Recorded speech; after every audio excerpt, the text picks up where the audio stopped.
Meanwhile, it is round two for Hillary Clinton and Donald Trump tonight. The pressure is on for the Republican nominee in tonight's debate, certainly. Trump comes into the matchup with eroding support from his own party following his latest controversy. The turmoil possibly adding to the unpredictable nature that already surrounds a town hall-style format of tonight's face-off. Joining me right now are the two chairmen of the debate commission, Mike McCurry and Frank Fahrenkopf, co-chairman for the Commission on Presidential Debates. Gentlemen, thanks very much for joining us. We appreciate it. Glad to be here. I should point out that Mr. McCurry is also the former press secretary to President Clinton. Gentlemen, it is good to have you, and obviously the interest in tonight's debate could not be higher than it is right now. Let me ask you about the town hall format and why this format was chosen. Frank, kick us off here in terms of town hall versus one-on-one or one-on-two moderator style. Well, it's also a change from town hall in the past, Maria, because previously we would have normally about 100 people from the statistical marketing area, the St. Louis area, that would be in bleachers. We felt that that was getting a little stale, and so what we've done this time is we sort of cut it in half. So we're only going to have about 40 people on stage who will have the ability to ask questions. We have two moderators, as you know, Anderson Cooper and Martha Raddatz. And they, for half of the debate, they're going to balance it, will also be asking questions that have come in through social media, or they themselves have selected questions. And it's to see the candidates in another environment rather than just standing behind podiums. We've had a town hall meeting since '92. That's when it was first put in place, and we've kept it every cycle since. But Maria, let me make one point on this format too.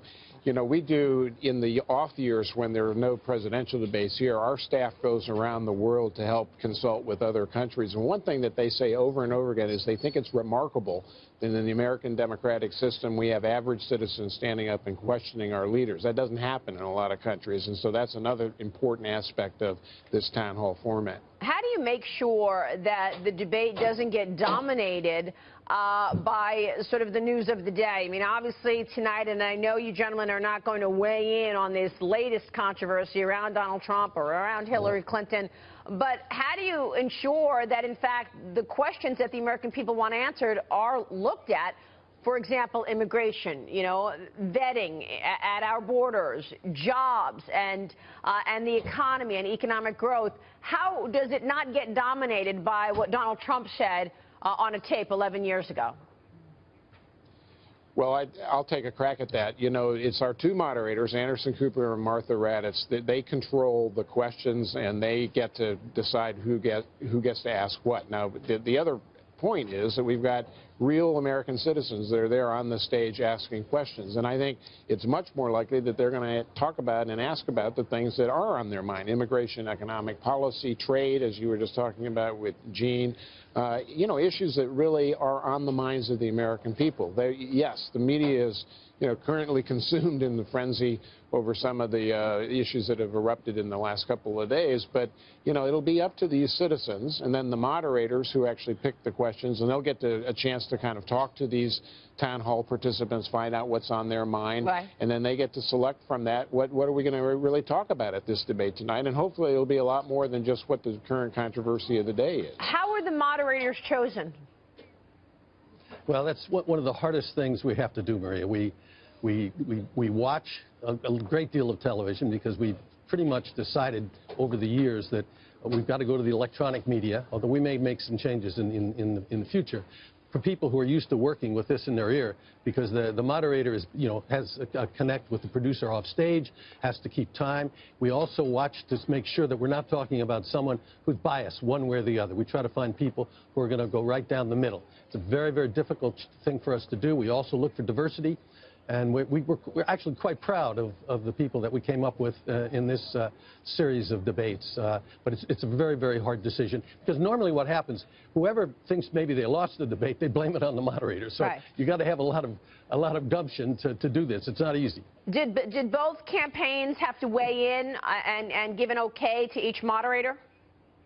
No, we are very clear about that. They do not get a chance to vet the moderators. We use our best judgment, and then we basically advise the campaigns that this is who we've selected and that we're going with. That's a change that's really come about. There used to be a debate over debate. Remember, Maria, for a long time. We picked the dates, we picked the locations, we picked the format, and we picked the moderators without consultation. Will the moderators know what the audience wants to ask? In other words, will the moderators see the questions in advance? And of course, will the candidates see the questions in advance?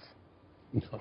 Well, they need to, and they will have an opportunity to get to know the 40 citizens that will be sitting there on stage today. They'll have a good idea of what kinds of questions that they want to ask. Yes, the moderators, not the candidates. And the campaigns, the candidates, and we on the commission will have no idea what's being asked.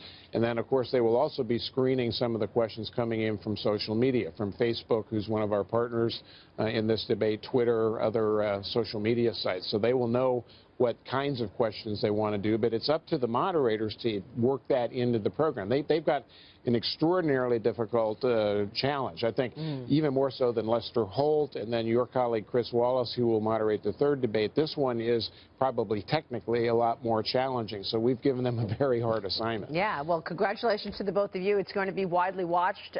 We will be there and talking about it the next day. Gentlemen, thank you very much. We appreciate it. Thanks, Maria. Thank you. We will see you soon.